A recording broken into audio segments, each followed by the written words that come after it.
அடுத்ததாக மத்திய இணையமைச்சர் எல் முருகன் செய்தியாளர்களை சந்திக்கிறார். அந்த காட்சிகளை பார்க்கலாம். அதுதான் அவங்க பாத்துக்குவாங்கன்னா, தேர்தல் நேரம் இருக்குது. நீங்க போய் ஏன் ஸ்டாலின் கிட்ட கேட்க மாட்டேங்கிறீங்க? உங்க கூட்டணி ஸ்ட்ராங்கா இருக்குதான்னு நீங்க யாராவது ஸ்டாலின் கேட்கறீங்களா? திருமாவளவன் கேட்கறீங்களா? கம்யூனிஸ்ட் கிட்ட கேட்க? கம்யூனிஸ்ட் தினமும் அந்த அரசாங்கத்தை தினந்தோறும் அவர்கள் விமர்சனம் செய்கிறார்கள். அதே போல திருமாவளவன் தினந்தோறும் விமர்சனம் செய்கிறார். திருமாவளவன் விட்டா என்னைக்குடா இந்த கூட்டணியிலிருந்து வெளில ஓடலாம் அப்படின்ற நிலையில தான் இன்னைக்கு இருந்து கொண்டிருக்கிறார்கள். வைகோ அவர்கள் வெளில வர்ற சூழ்நிலையில இருந்து கொண்டிருக்கிறார். இதையெல்லாம் நீங்க போய் யார்கிட்டையும் அவங்க கிட்ட, எங்களுடைய கூட்டணி ரொம்ப ஸ்ட்ராங்காக இருக்கிறது, எங்களுடைய கூட்டணியினுடைய மக்களை காப்போம் தமிழகத்தை மீட்போம் என்ற இந்த யாத்திரை மிக வலிமையாக மக்கள் மத்தியில மிகப்பெரிய எழுச்சியோடு நடந்து கொண்டு, அதுல எங்களுடைய பாரதிய ஜனதா கட்சியினுடைய நிர்வாகிகள், எங்களுடைய தலைவர்கள் கலந்து கொண்டிருக்கிறோம். அதனால நீங்க இந்த கேள்வி எல்லாம் எங்க பிஜேபி தலைவர்கள்ட்ட கேட்கறத விட்டுட்டு இனிமே போய் திமுக தரப்புல கேளுங்க. அவங்க ஏன்னா அந்த கூட்டணி இப்ப சுக்குநூறா உடை போகுதுன்னா அந்த கூட்டணில இருந்து பல பேர் வெளில போறாங்க. எங்க கூட்டணிக்கு பல பேர் இன்னும் எங்க கூட்டணி ஸ்ட்ராங்காக போகிறது. தேசிய ஜனநாயக கூட்டணி உங்க கூட்டணிக்கு வரதுக்கு வாய்ப்பு இருக்குன்னு சொல்றீங்களா? அண்ணா, நான் அது சொல்லலன்னா எந்த கட்சி என்னன்றதெல்லாம் உங்களுக்கு தெரியாம ஒன்னும் நடக்க போறதில்ல. அது நேரம் வரும்பொழுது எல்லாத்துமே உங்களுக்கு தெரிய வரும். கோவில்ல இருந்து வரக்கூடிய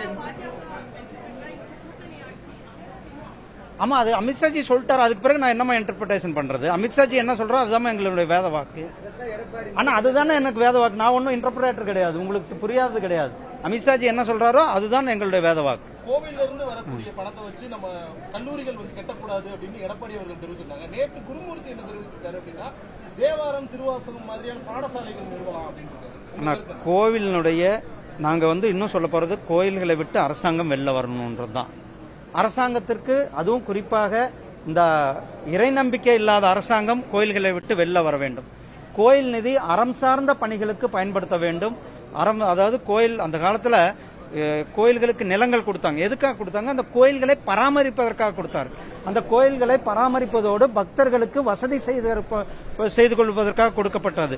அப்படிதான் பல கோயில்களுடைய பல ஏக்கர் நிலங்கள், பல லட்சக்கணக்கான ஏக்கர் நிலங்கள் இன்றைக்கு கோயில்கள் இடத்துல இருக்கிறது. எல்லாமே முன்னோர்கள் கோயிலை பராமரிப்பதற்கும் பக்தர்களுக்கு வசதிகள் செய்து கொடுப்பதற்காக கொடுக்கப்பட்டது. அதாவது கல்வி, நீங்க சொல்றீங்க கல்விக்காக நிதி, சரியான நிதி இருக்கிறது. அப்போ தமிழ்நாடு அரசாங்கம் கோயிலிருந்து எடுத்து நிதி செலவு பண்ணதுன்னா அவர்கள் இடத்துல வர்ற மற்ற நிதி எங்க போகுது? அப்ப அரசாங்கம் திவாலாகி இருக்கிறதா? அரசாங்கத்தில நிதி நிலைமை இல்லையா? அரசாங்கத்துக்கிட்ட சரியான நிதி நிலை இல்லாதனால அவர்கள் திமுக அரசாங்கம் இதுல நிதி எடுத்து பள்ளி கல்லூரிகள் கட்ட வேண்டிய சூழ்நிலைக்கு தள்ளப்பட்டிருக்கிறார்களா என்பதெல்லாம் பார்க்க வேண்டியா இருக்குது. அதனால கோயில்களுடைய சொத்தை, கோயில்களை நிர்வகிப்பது அறம் சார்ந்தவர்கள், சான்றோர்கள், இறை நம்பிக்கை உள்ளவர்கள் செய்ய வேண்டும். அரசாங்கம் கோயிலை விட்டு வெளியேற வேண்டும் என்பதுதான் என்னுடைய கோரிக்கை. திருமலாபாலினுடைய அந்த மேலாளர் மர்மமான முறையில தற்கொலை பண்ணியிருக்காரு. மீண்டும் இந்த காவல்துறையில லாக்அப் டெத் எல்லாம் நடக்குது அப்படிங்கிற மாதிரி விமர்சனம் எதிர்கட்சிகள் குற்றம் சாட்டுகிறது. உங்க கருத்து என்ன? அஜித்குமார் துயர் சம்பவம் நடந்து அந்த வடு கூட இன்னும் மாறல. இது அஜித்குமார் சம்பவம் வெளியில மீடியாக்களால வெளியில கொண்டு வரப்பட்ட சம்பவம். இது போல பல அஜித்குமார்கள் தினந்தோறும் தாக்கப்படுகிறார்கள். பட்டியலின மக்கள்லாம், குறிப்பாக அவர்கள்லாம் போலீஸ் ஸ்டேஷன்ல போனாவே ஒரு கீழ்த்தரமாக நடத்தக்கூடிய சூழ்நிலை தான் தமிழ்நாட்டில் இருந்து கொண்டிருக்கிறது. பட்டியலின மக்கள் ஒரு கம்ப்ளைண்டன்ட், அதாவது மனுதாரராக இருந்தாலும் கூட அவருக்கு அவரை நடத்துகிற விதம் எல்லாம் வேற மாதிரி தான் இருந்து கொண்டிருக்கிறது.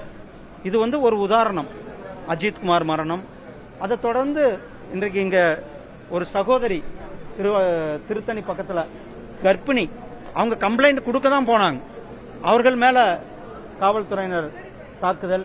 அதே போல இந்த திருமலா மேலாளர், இதெல்லாம் காவல்துறையினுடைய தோல்வியையும் காவல்துறையை தன் வசம் வைத்திருக்கின்ற முதலமைச்சரனுடைய தோல்வியையும் தான் காட்டி கொடுக்கிறது.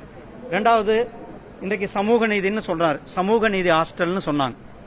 சமூக நீதி ஹாஸ்டல்னு பேரு தான் இருக்குது, அங்க எந்த சமூக நீதி இருக்காது. அங்க அந்த ஹாஸ்டல்ல முறையான வசதிகள் வேணும். குடிநீர் வசதி, டாய்லெட் வசதி, முறைய உணவு வசதி, இதெல்லாம் எதுவுமே இல்லாத ஒரு விடுதிகள் தான் இன்னைக்கு சமூக நீதி விடுதிகள்னு வச்சிருக்கிறார். அட்லீஸ்ட் ஒரு விடுதியாவது அவர் போய் ஆய்வு செய்யறாரு. முதலமைச்சர் போறார் ஊர்களுக்கு, போய் ரோடு ஷோ பண்றாரு. அந்த ரோடு ஷோ பண்ணும்போது ஒரு SC ST ஹாஸ்டல்ல போய் அவரோ அல்லது அவருடைய மகனோ, முதலமைச்சருடைய மகன், துணை முதலமைச்சர், இந்த ஹாஸ்டல் எல்லாம் பார்த்து அதுக்கு பிறகு அதுக்கு சமூக நீதின்னு விடுதின்னு பேர் வச்சா ஏன்னா அந்த அரசாங்கம் அனைத்து துறைகளிலுமே தோல்வியுற்ற அரசாங்கமா இருக்கிறது. ஏழை எளிய மக்கள் ஒரு புறம், இது ஒரு போலீஸ் ஸ்டேஷன் வாசலுக்குள்ள போக முடியாத சூழ்நிலை இருக்கிறது இன்னொரு புறம், விலைவாசி ஏற்றங்கள் ஒரு புறம், இன்னொரு புறம் எங்க பார்த்தாலும் சொத்து வரி உயர்வு, தெருநாய்க்கடிகளினுடைய தொல்லை, இதெல்லாம் கூட இவர்களுடைய கவனத்தில் எடுத்துக்கொள்ளாத ஒரு இவங்களுடைய கவனம். மத்திய இணையமைச்சர் எல் முருகன் செய்தியாளர்களை சந்தித்த காட்சிகளை பார்த்தோம். கூட்டணி தொடர்பான விஷயத்தில் அமித்ஷா சொல்வதே இறுதியானது, அவர் சொல்வதே வேத வாக்கு என்று தெரிவித்தார். பாஜக கூட்டணி உறுதியாக இருப்பதாகவும் திமுக கூட்டணி சுக்குநூறாக உடைய போகிறது என்றும் எல் முருகன் தெரிவித்தார். மேலும் பல்வேறு குற்றச்சாட்டுகளை காவல்துறையின் மீது சுமத்தினார். அது தொடர்பான காட்சிகளை பார்த்தோம்.